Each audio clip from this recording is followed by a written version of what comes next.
I believe y'all are still in line. Welcome to today's meeting of the Federalist Society. Our guest today is South Texas College of Law Professor Josh Blackman. He is a 2009 graduate of George Mason Law School, following for Judge Kim Gibson in the Western District of Pennsylvania, and then 1 year for Judge Danny Boggs in Louisville on the Sixth Circuit. Good to be back. He's also the co-founder and president of the Harlan Institute, which is dedicated to teaching high school students. A native Kentuckian, I might add, John Marshall Harlan. Yeah, which is dedicated to teaching high school students about the rule of law, the Constitution, and the Supreme Court. He's also the creator and co-founder or founder of Fantasy SCOTUS, which is the only court league, I guess is what you could say. There are over 20,000 members making predictions of Supreme Court cases. And so in relation to today, that's what he's going to be talking about, the cases on this term's docket. We're also going to have commentary from Professor Salamanca on this as well. So just everybody please welcome Josh Blackman. All right, well, everyone, hello. My name is Josh Blackman. It's a pleasure to be back. I am very grateful to be at UK and Professor Salamanca and everyone at the Federal Society. I was actually last here in 2012 when I was a law clerk in the Sixth Circuit, and I was on the job market to be a professor. And Professor Salamanca graciously organized a mock interview for me so I could prepare to go to my law professor interview. And I got a job, so I shall give him perhaps most of the credit. So I'm very grateful for your hospitality. You have some delicious barbecue. Perhaps in Texas, they might not really be barbecue, but I will oblige. So the Supreme Court this year has a very, very interesting term. It started off fairly slow, and then about a month ago blew up to catastrophic, humongous proportions that are going to be very, very salient. And one case, which you probably haven't even heard of yet, but will be at the Supreme Court by the end of the year. Okay. First, same-sex marriage. Okay. This is the case which everyone's thinking about. Second, a case called King v. Burwell. This is the next Obamacare case, which you want to learn about. The third case is called Zivotofsky v. Kerry, interesting case involving whether a person born in Jerusalem can have his passport marked as Israel. The current U.S. policy is if you're born in Jerusalem, your passport says Jerusalem. So I'll talk about it. There was a religious liberties case, which the justices overwhelmingly agreed on, called Holt v. Hobbs. This involved whether a prison could allow a Muslim inmate to keep a small half-inch beard. The final case I want to talk about is one that hasn't even been decided in the district court yet, but there's a very good chance the Supreme Court will address it this year, involving immigration. Specifically, is President Obama's executive action immigration constitutional? It hasn't even been decided in the district court yet, so this will rock it up in the next 3 months. Trust me in this one. So first, let's talk about same-sex marriage. As I'm sure Douglas are aware, the Supreme Court has been dancing around this issue for quite some time. So about 25 years ago, they had a case called Romer versus Evans, right? This was a case where cities in Colorado tried to give certain benefits and protections to gay people. And then the state, by constitutional amendment, repealed those benefits, that you cannot have these. And an opinion by Justice Kennedy said, no, you can't do this because it singles out gays and lesbians and treats them unfavorably. Okay. Fast forward to 2003. You had a case called Lawrence v. Texas, which I'm sure you're familiar with. This was a prosecution for sodomy, where Texas and Harris County, where I live now, tried to prosecute Mr. Lawrence and Mr. Garner for engaging in acts of sodomy. Again, it was Justice Kennedy from the majority saying, no, you can't do this. This violates some conception of liberty, and you can't do it. The court wasn't really clear whether this was an equal protection violation or a due process violation, nor did it say that gays and lesbians are a suspect class requiring heightened scrutiny. It kind of just said you have these sweet mysteries of life of the universe, and you have to protect them. Okay? Fast forward another decade to 2013. You had a case called United States versus Windsor. Okay, what was Windsor about? The Defense of Marriage Act. The Defense of Marriage Act says, for purposes of federal law, marriage is one man, one woman, period. You had a woman, her name was Edie Windsor, and she was married to another woman, I think it was in Canada. Her wife died, and she claimed that because it's my spouse, my tax refund or my inheritance tax should have been less. They sued over this. Supreme Court held that Windsor was entitled to the refund. Why? Because it was irrational to treat her differently, that the federal government does not have a good reason to discriminate. But the court did a little bit more than that. They said that the gays and lesbians are entitled to certain dignity, and the federal government cannot, deprive them of that dignity. Again, an opinion by Justice Kennedy. Again, there was no real equal protection analysis about what tier scrutiny. There was no real discussion of. Justice Kennedy, again, had this kind of ethereal, ephemeral sense of liberty where the government can't mess with people in certain spheres, okay? In each case, Justice Kennedy had the opinion, and who was in dissent? It was always Justice Scalia. And bringing up the rear, Justice Scalia always said, guys, wait a minute. If you go down this road, you know what's coming next? Marriage. Once you say that you cannot institute morality, you can't have laws based on morality, why is there anything to say you can't have gay marriage? He said it in Romer, said it again in Lawrence, and he said it again in Windsor. And each time the majority basically said, oh, no, that's, we don't have to worry about that now. Well, now, my friends, is the time. The issue is squarely before the court. And actually, the decision from this circuit, the Sixth Circuit. So there are 4 cases from Ohio. I'm going to get these names wrong. Obergefell versus Hodges in Ohio, Tanko v. Haslam from Tennessee, De Beer versus Snyder from Michigan, and your very own Burke versus Bashir from Kentucky. The Supreme Court granted review on these cases a couple weeks ago, maybe about a month ago now, to answer 2 important questions. Does the 14th Amendment require a state to license a marriage between 2 people of the same sex?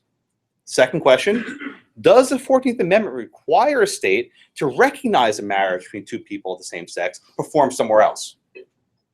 Okay? It doesn't say anything about the Due Process Clause.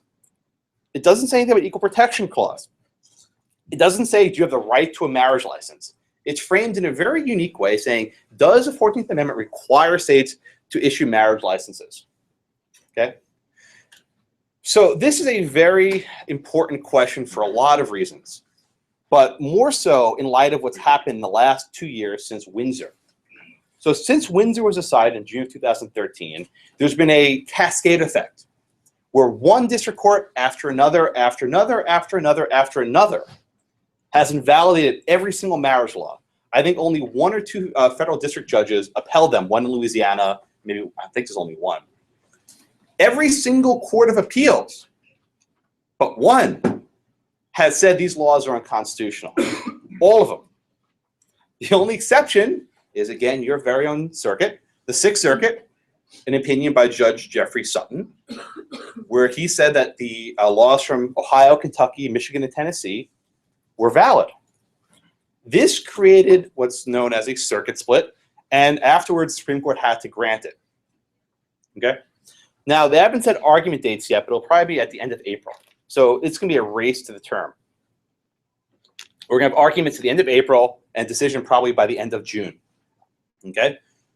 So what makes this case more complicated than usual is something you may not think much about, but injunctions and stays. Generally speaking, during the course of litigation, I'll get to Alabama in a second, when a law is deemed invalid, the case is put on hold so it can be appealed.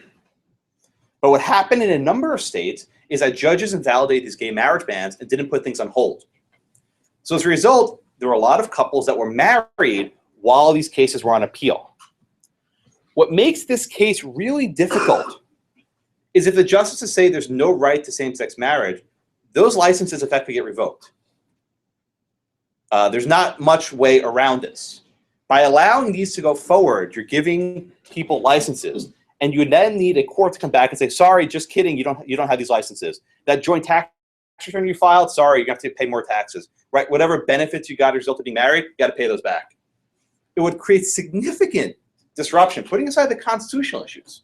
So the very posture of how this case has been litigated makes it very unlikely to have a straight-up issue on the merits. But recent events in the last couple months have made it even less likely the court will find in favor of the states. What happened just a few days ago in Alabama, right? A judge in Alabama found that Alabama's marriage law is unconstitutional. It was appealed to the Supreme Court.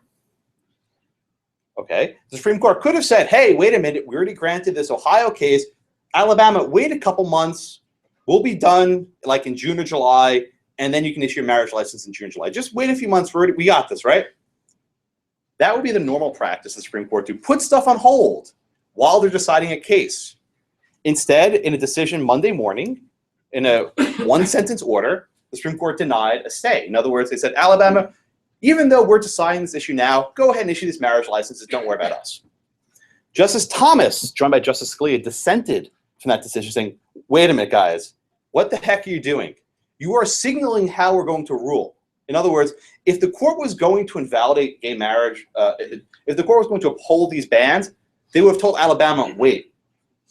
By telling Alabama to go ahead and start issuing licenses, Justice Thomas said, you signal the outcome. You told everyone how this movie ends. Like, you know when you read a blog, like, spoiler alert? Right, here's a spoiler alert. Once you let these go forward, the ball game's over.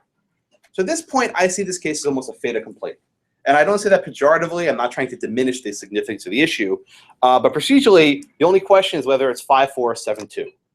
Right? The question is, does the Chief Justice and perhaps Justice Alito join with the majority so Justice Kennedy can ride off into the sunset and declaim once and for all there's a right to gay marriage? Or does the Chief and Alito stick with their votes in Windsor? I don't know.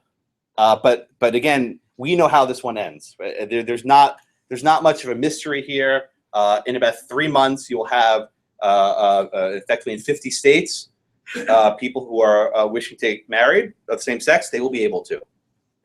So I'll take more questions. Professor Salamanca can comment, but this issue is going to be somewhat anticlimactic, if I can put it in that way. We know how this case is going to end. How is question 2 a relevant question after Windsor? I don't understand the court's to answer question 2 given Windsor. Neither do I. By the way, question 2 again was, does the 14th Amendment require states to recognize marriages from elsewhere? The answer is yes, because I mean, well, they would have, in order to get there, you still have to invalidate another section of DOMA, right? Because DOMA effectively protects states from having to recognize out-of-state marriages. So effectively, they have to invalidate the provision of DOMA, which says states are not required to. We can talk about this later, but this is a full faith and credit issue. But again, this is a fait accompli. I don't see this going any other way. My only question is whether it's 5-4, 6-3, or 7-2. Justices Thomas and Scalia have been the only ones who have dissented on this case, so I think they're a fair bet. All right. So the second case I want to talk about is an Obamacare case called King v. Burwell. And for full disclosure, I actually filed a brief on behalf of the petitioners in this case to challenge this rule. So this is basically Obamacare round 2. Round 1, you may have recalled, involved NFIB versus Sibelius. Can Congress mandate people buy broccoli? I mean, can they make you buy health insurance, right? Can Congress require that you purchase health insurance? If you don't, they tax you. And I'm going to take my coat off because it's a little bit stuffy in here. Hope you don't mind. Thanks. So in the first case, Supreme Court held in this kind of odd decision that the individual mandate was unconstitutional, but the Chief said it can be saved as a tax. If we pretend in an imaginary world that Obamacare is actually a tax, not a mandate, it's fine, it's kosher, okay? Unlike the barbecue in the back. So, which I can't eat as it turns out. So that was the first go around for Obamacare, right? Can Congress do that? Said no. The second go around is not a constitutional issue. It's a statutory issue. And unless you think statutory interpretation is unimportant, this and Professor Douglas Salamanca made second is probably one of those significant statutory interpretation cases in a very long time because of the consequences. So here, let me explain how this works. The Affordable Care Act says states should shut up these exchanges. So for example, in Kentucky, you have this KY, Connect, you've seen signs for this, right? California Cares. On these websites, you can go and shop for insurance. And if you buy insurance through these markets, you get various subsidies. So the price you're paying on Connect is not the actual price. The federal government's throwing in a bunch of extra subsidies based on your income. Right. So the idea was all the states should have these exchanges. It'll be kind of a state-run matter. You can go online to your local market, buy insurance. It's awesome. But we know from the commandeering cases that Congress can't force states to do this. Prince v. United States. They can't do this. So they said if a state doesn't want to, the feds will step in and create a federal exchange. For example, Texas said, screw you, Obama, we're not doing anything. So what happened? Healthcare.gov, our favorite website, which now works, but last year at this time didn't work particularly well. So we have healthcare.gov. It's this website. You go, shop nationwide, buy insurance. As it turns out, if you bought a policy on this, the federal government would also pay out subsidies. But there is a potential problem with this. And I don't want to get too much into the weeds because this can be an entire hour of debate. But the simplest issue here, as the Supreme Court took it, was that the statute says subsidies can be paid out, and here's the money quote, in an exchange established by the state. I'll give the other side in a second, but let me give the challenges argument for now. The statute says you only get subsidies in an exchange established by the state. So what happens if the exchange is established by the feds? Well, if you take this reading of the statute, which again, this is a tight issue. If you take this reading of the statute, there are no subsidies. Okay, so what happens? So I live in Texas, right? I'm on healthcare.gov, a federal exchange. I don't get subsidies. My insurance premium basically doubles, right? On average, people will have to pay hundreds of dollars more a month for insurance. But the flip side to that is, if my insurance becomes unaffordable, I am no longer subject to individual mandate. You see, the individual mandate only applies if you can afford health insurance. So what this would do is make health insurance unaffordable for millions and also exempt millions from the mandate. And if you're exempted from the mandate, businesses would not have to pay the Obamacare taxes. So this decision, if it were to go into effect, would, to use the title of my next book, unravel. It would unravel huge aspects of the Affordable Care Act. Unless Congress fixes it. Now, if Congress fixes it, whatever, right? Congress can fix a one-sentence statute that says subsidies can be paid out in federal and state exchanges. All right? But what makes this case interesting, right, is how the court will resolve it. There are textual arguments on both sides. There are legislative intent arguments on both sides. There is history arguments on both sides. What makes either side difficult to resolve, and this goes to the history of Obamacare, is that this was a law that was passed very hastily that was never read. Okay? It was a 3,000-page bill introduced in the Senate, voted on within about 2 weeks after the final bill was released, that no one read. Had this bill gone through the normal process, these 4 words were probably been picked up and eliminated. Right? Had this bill been debated and gone through the normal process, going back and forth, these 4 words would probably been eliminated if this was the case. That didn't happen because of the election of Scott Brown. Once Scott Brown was elected, the Democrats now lost their filibuster-proof majority, and Obamacare had to be passed as it was. They couldn't change a word of it, more or less. So here we are. We're stuck with this statute, where if you read the plain text, according to the challengers, there are no subsidies available. The government says, oh no, even if you read this section in conjunction with this section, and you read the entire context, there's no way this is plausible. So I encourage you to take a look at the briefs in this case. This is a closed issue. And again, I followed the brief in support of the petitioners, but again, I still think this issue is closed. But what's lurking in the background of this case is the aftermath. So say the Supreme Court invalidates this IRS rule and says, no subsidies for Texas, right? Unless Congress acts, come September, stuff gets very, very messy. In my state, about 1 million people, right, may potentially be unable to afford insurance if Congress doesn't act. So this case is serious. Serious business, all right? The next case I want to talk about involves Israel. The case is called Zivotofsky versus Kerry. Okay, so as I mentioned at the outset, if you are a U.S. citizen who was born in Jerusalem and you go to the State Department to print a passport, your passport will not say you were born in Israel. It'll say you were born in Jerusalem. Now, what if you're born in Tel Aviv or Haifa or somewhere else, right? Your passport will say Israel. What's the deal here? Well, contrary to what many of you may think, the United States government has never actually recognized Israel as being in, has never recognized Jerusalem as being in Israel. The American embassy is in Tel Aviv, another city a couple hours away. So Congress passed a law during the Bush administration saying, hey, President, we are requiring you to stamp in passports Israel. President Bush signed that law and then issued a signing statement saying, oh, that's not really constitutional, just kidding. President Obama has abided by that policy and says, you cannot, as Congress, tell me what I need to put in a passport. Why? Well, we studied in a case called Curtis Wright that the president is the sole organ of foreign policy, right? The sole voice of foreign policy. We should speak with one voice and one voice alone. The president says, this will screw up our foreign policy relations if we recognize Israel and Jerusalem as its capital. Now, you may agree with that or disagree with that as a matter of policy. That's not my concern here. My question involves the separation of powers. Can Congress force the president to do this? Now, this is the second go-around for this case. The first go-around involves standing. Can this little boy, Menachem Binyamin Zivotofsky, can he challenge, right? Can he challenge this? And the Supreme Court said about 4 years ago, yes, he can do it. So this is round 2 for Zivotofsky. He's actually grown up as a young boy. He's had a bar mitzvah and everything. You know, this is now a big deal. So we have a serious separation of powers issue. Can the president be forced to do this? I'll give a contemporary example involving Benjamin Netanyahu and John Boehner. Okay, what happened? The Speaker of the House, John Boehner, invited Benjamin Netanyahu, the Prime Minister of Israel, to come to give an address to Congress. Apparently, the president does not agree with this. In the Constitution, who has the power to receive ambassadors and foreign ministers? It's the president, right in Article 2. Can the Congress receive foreign diplomats without the president's consent? I think there's a decent argument. The answer is no. Whether it's good or bad politics, I don't care.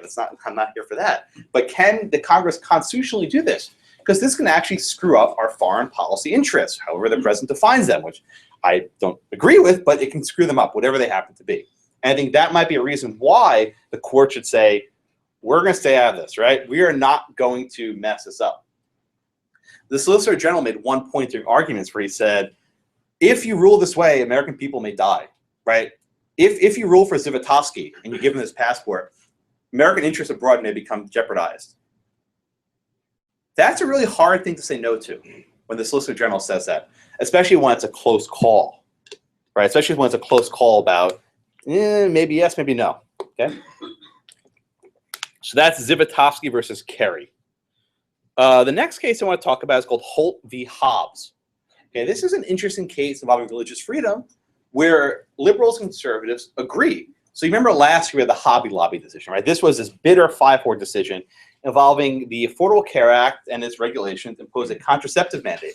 So various corporations that have various Christian identities, like Hobby Lobby, for example, said it violates our religious liberties to give out to pay for contraceptives for women. And by the way, it wasn't the birth control bill; they paid for the birth control bill. They were only opposed to drugs that actually terminate a fetus, and there were 4 specific ones: Plan B, Ella, Morning After, etc. So they paid for most of them. Supreme Court said yes, corporations are protected by RFRA, Religious Freedom Restoration Act, and yes, this mandate imposes a burden which the Supreme Court invalidated. This case is percolating up. I think it will go back to the Supreme Court a second time, probably next year, because there are a lot of other accommodations. But Justice Ginsburg, who is now a cause celeb, the notorious RBG, as she likes to be known now, I think it's whatever. But this stuff goes to your head. Even if you're a justice, this stuff goes to your head. And I think she's been chatting a bit way too much recently, being a little too cavalier, even for herself. But the issue we have in Holt v. Hobbs is a little bit easier. So it's not RFRA, the Religious Freedom Restoration Act. It's RLUIPA, my favorite acronym. The Religious Land Use and Institutionalized Persons Act, RLUIPA. And this says if you're a federal prison that accepts any kind of federal money, which is basically all of them, you have to respect certain religious rights. So you had a prisoner, a guy named, who is it? A Muslim prisoner. I forgot his actual name. You can look it up. And he wanted to grow a half-inch beard in honor and in accordance with his religious beliefs. And the prison said, no, you cannot grow this half-inch beard because it poses a security threat. So you might ask, what the heck are the security risks of a half-inch beard? I'm talking like this much. They said, well, maybe he can hide a razor blade in his beard. Okay. They said, maybe he can quickly shave his beard to change his appearance. Okay. So basically they had no good reasons, right? You can hide a razor blade in your hair very easily. You can do various things to change your appearance. They can take photographs, whatever. So the Supreme Court basically unanimously, right, said, you can't do this. And what's interesting is that all the justices agree on a religious liberty issue. Perhaps the issue didn't involve contraceptives or it didn't involve corporations, but this is one where there's general agreement. Justice Ginsburg especially concurred, say, well, this is fine, but remember, your religious liberty doesn't allow you to hurt someone else, right? So as long as your religious belief doesn't impact others, you're fine. RBG, Ruth Bader Ginsburg, said, but see in Hobby Lobby, right, the religious liberty of the corporation denied these women their health care, right? So that's not okay. Okay, so that's Holt v. Hobbs. The last case I want to talk about is one that hasn't even been decided by district court yet, but will be rocketing up to Supreme Court, I think, next couple months. And you heard it here first, folks. And again, I filed a brief in this case on behalf of the Cato Institute. It challenges President Obama's executive action on immigration. So a little bit of background, right? There was a bill a couple years ago called the DREAM Act, right? This bill would have given a path to citizenship to children who were brought to this country illegally. Not their fault, they were minors. They stayed here, they've graduated high school, they got a degree, they're productive members of society by all counts. So this bill would have given those so-called dreamers a pathway to citizenship. This bill has come for a vote, I think, 11 times in the last decade, and each time it was voted down. The last time, I think, was in 2011, and the vote was pretty close. They even had 54, 55 in the Senate, but they didn't get cloture. They needed 60. So the bill was defeated. After the DREAM Act was defeated, about 6 months later, President Obama announced a policy called DACA, D-A-C-A, Deferred Action for Childhood Arrivals. And what the president said is, listen, I don't want to deport these dreamers. So what I'm going to do is let them come forward, let them register, and I'm going to say, I will not deport you for 2 years. And with that, I will give you authorization to work so you can come out of the shadows, so to speak. You can become not citizens, but quasi-citizens. You've had most of the attributes, but in theory, this can be revoked by a future president. That was 2012. Fast forward to 2014, this past summer. There was a comprehensive immigration reform bill that dealt with the 11 million people who are not here lawfully, right? What happened? Passed in the Senate. So it cleared the 60-vote hurdle in the Senate. But John Boehner in the House never brought it up for a vote. Never even had a vote. Remember, we had a midterm election. This vote would have been suicide for a lot of Republicans, not bringing up for a vote. The president said, you know what?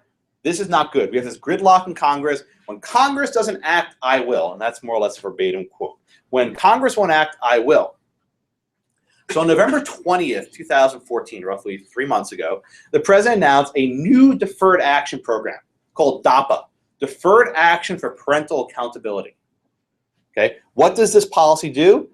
For up to 4 or 5 million people, okay, who came here illegally, who have citizen children, the president said, I will not deport you, and I will give you these work authorizations. Okay? So the question is this constitutional? Can the president, under the auspices of deferred action, stop deportations for 4 or 5 million people and grant them with work authorization? So again, I filed a brief in this case, so I think the answer is no, but let me walk you through the thought process. Congress grants the president significant amounts of discretion over how to use resources. And it's necessary because there's only enough money in the budget to deport roughly 400,000 people a year.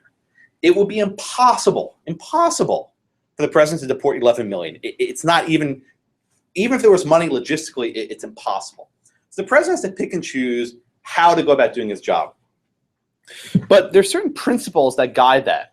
And one of those is that the president must act consistently with the intent of Congress. And if you want to think in terms of Youngstown, a case you've all studied, Justice Jackson said the hallmark of a separation of powers case is the president acting in concert with Congress.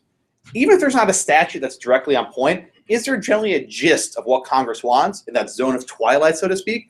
And is the president acting pursuant to that? I'll humbly submit that the answer to that question here is no, he's not. Because in all past instances, Congress has acquiesced to the deferral of deportations in very limited circumstances. I'll give you one easy one. So if there are any foreign students in this school, you know they have a student visa. And they can only maintain that student visa so long as they have a certain credit load. They take, whether 10, 15 credits, whatever it is. If they drop below that credit load, their visa goes away and they have to leave the country fairly quickly. During Katrina in the Gulf Coast, a lot of universities had to shut down. They couldn't operate. What happened to foreign students who were studying in the Gulf Coast? They couldn't take their classes to no fault of their own, and their visas were suspended. So President George W. Bush said, you know what? I'm going to defer your deportations. I will hold off about 3 months to let you enroll in a new school, right? So by the start of the spring semester, if you enrolled in a new school, got your credit hours up, we'll be okay. So in the past, this deferred action has been used ancillary to statutes. I can give you other examples if I don't have enough time. You can ask me after class if you like. The problem here is that this relief is not ancillary to any statute. The president is granting relief to the parents of U.S. citizens. Generally speaking, if you come to this country and you have a child by virtue of the 14th Amendment, the child is a citizen. But the child needs to wait to the age of 21 to petition for a visa. Why? To avoid what's called birth tourism, which is a pejorative, but they don't want people coming here having babies and getting citizenship right away. This was a clear aspect of the legislative debate. Senator Robert Kennedy made this statement on the floor of the Senate in 1965. So he's effectively conferring benefits on a class of people that Congress has significantly disfavored. And he's doing it not in the context of any other statute. And more so, there's not a case-by-case basis. The actual way this operates resembles a rubber stamp in many respects. If you meet certain criteria, you get this benefit. Agents on the ground are not afforded the discretion to say, well, this guy maybe strikes me as a little bit odd or not. There's actually only a 6% denial rate of DACA. And even that's inflated because most of the people didn't either fill out the paperwork correctly or they didn't meet the criteria. There's very, very few people who were actually denied for reasons outside of these discretions. And the process was stacked to prevent that. So the question I posed in my brief, is this a faithful execution of the law? The Constitution says the president must take care that the laws are faithfully executed. What does it mean to faithfully execute the law? Well, I've done some research on this, and I would impose a good faith standard, like in contracts. And there's actually some evidence for this, right?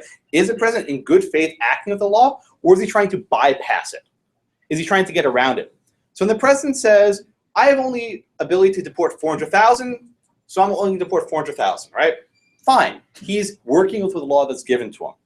But when he says, I will use this discretion to exempt 5 million people from the deportation power, the argument I advance, I can talk about this during Q&A, is this is really an effort to bypass the law he doesn't like. He said it many times. Our immigration laws are broken. If Congress doesn't act, I will. These are almost prima facie statements of someone who's not trying to abide by the terms of his contract, in this case, statutes. So where is this case now? A federal judge in Brownsville, any minute now, and it could happen right now, may issue a decision in joining this program. Why now? Because it goes into effect February 18th. So in 1 week from today, the Department of Homeland Security will start accepting applications. So between now and like next Wednesday, any minute, we'll get a decision. This case will have an emergency appeal to the Fifth Circuit. It's going to go up really quick. Why? Because there are about 4 million people waiting to apply for this. You can't let this go the normal route to stretch it out. So I expect if it goes to the Fifth Circuit, we can get a decision by maybe March or April. It's going to have to be fast. And guess who resolves it after this? Supreme Court. And because they like the summer breaks, they're going to have to do this before July. If you know a case called Dames and Moore versus Regan, this involved the suspension of claims during the Iran hostage crisis. If I remember this correctly, it was argued on June 24th, and Justice Rehnquist's decision was by July 2nd. So the entire case was 8 days.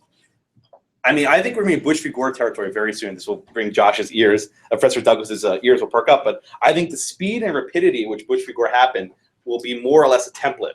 I think we'll have to have arguments in April or May and decision by June. If you let this go the normal certiorari route, we might not get a decision until June 2016, in which case you basically run out the clock in the Obama administration. The term's over. So I'm going to stop here and allow my good friend Professor Salamanca to provide some comments. But I welcome all of your questions. So thank you very much.